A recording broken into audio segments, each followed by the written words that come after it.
যুক্তরাষ্ট্রকে শোষণ করার জন্যই ইউরোপীয় ইউনিয়ন ইইউ গঠিত হয়েছে বলে মন্তব্য করেছেন মার্কিন প্রেসিডেন্ট ডোনাল্ড ট্রাম্প। তিনি অভিযোগ করেন, ইইউ দীর্ঘদিন ধরে যুক্তরাষ্ট্রের কাছ থেকে নানা সুবিধা নিয়ে আসছে।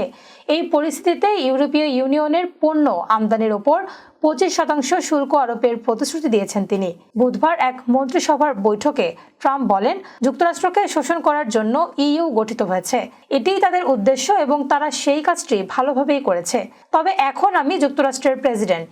ট্রাম্প দাবি করেন, ইউরোপীয় ইউনিয়ন মার্কিন কৃষিপণ্য ও গাড়ির রপ্তানিতে বাধা সৃষ্টি করছে, যার ফলে দুই পক্ষের মধ্যে প্রায় $300 বিলিয়ন বাণিজ্য ঘাটতি তৈরি হয়েছে। এই অবস্থায় তিনি ইউরোপীয় দেশগুলোর পণ্য আমদানির ওপর শুল্ক আরোপের ঘোষণা দেন। বার্তা সংস্থা আনাদোলুর প্রতিবেদনে বলা হয়, ট্রাম্পের এই মন্তব্য এমন এক সময়ে এলো যখন তিনি হোয়াইট হাউসে ফরাসি প্রেসিডেন্ট ইমানুয়েল ম্যাক্রোর সঙ্গে বৈঠক করেছেন এবং ব্রিটিশ প্রধানমন্ত্রী কেয়ার স্টারমারের যুক্তরাষ্ট্র সফরের প্রস্তুতি নিচ্ছেন।